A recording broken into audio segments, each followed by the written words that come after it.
జాతీయ ఓటర్ల దినోత్సవం సందర్భంగా చింతలపూడి పట్టణంలో ఫైర్ స్టేషన్ సెంటర్లో తహసీల్దార్ ప్రమద్వార ఆధ్వర్యంలో అవగాహన కార్యక్రమాన్ని ఏర్పాటు చేశారు. కార్యక్రమంలో ముఖ్య అతిథిగా స్పెషల్ డిప్యూటీ కలెక్టర్ ముక్కంటి పాల్గొన్నారు. ఓటు పట్ల ఓటర్ల అవగాహన కలిగి ఉండాలని, 18 సంవత్సరాలు నిండిన ప్రతి ఒక్కరూ ఓటు హక్కును నమోదు చేసుకుని ఓటు హక్కును సద్వినియోగం చేసుకోవాలని ఆయన సూచించారు. సమాజ అభివృద్ధికి మన ప్రభుత్వాలను మనమే ఓటు హక్కు ద్వారా ఎన్నుకోవాలని అవగాహన కల్పించారు. ఓటు హక్కు వినియోగంపై అవగాహన కల్పిస్తూ విద్యార్థుల నృత్య ప్రదర్శన అందరినీ ఆకట్టుకుంది. ఈ కార్యక్రమంలో ఎంఈఓ కిరణ్, కళాశాల విద్యార్థులు తదితరులు పాల్గొన్నారు.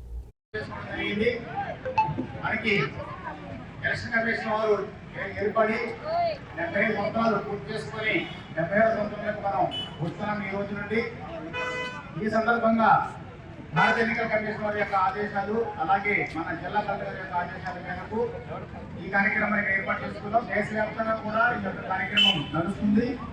దీన్ని బూత్ లెవెల్ స్థాయి నుండి మండల స్థాయి, కాన్స్టిట్యూన్సీ స్థాయి, అలాగే జిల్లా స్థాయి, రాష్ట్ర స్థాయి స్థాయిలో కూడా 8 గంటల ప్రాధాన్యతని అందించుకుంటూ ఓటు వినియోగ సందర్భాన్ని కూడా తెలియజేస్తూ అనేక కార్యక్రమాలు కూడా చేస్తున్నారు. మన దగ్గర కూడా ఓటు వినియోగం సంబంధించి పిల్లలు స్కిట్లు కానీ, పాటలు కానీ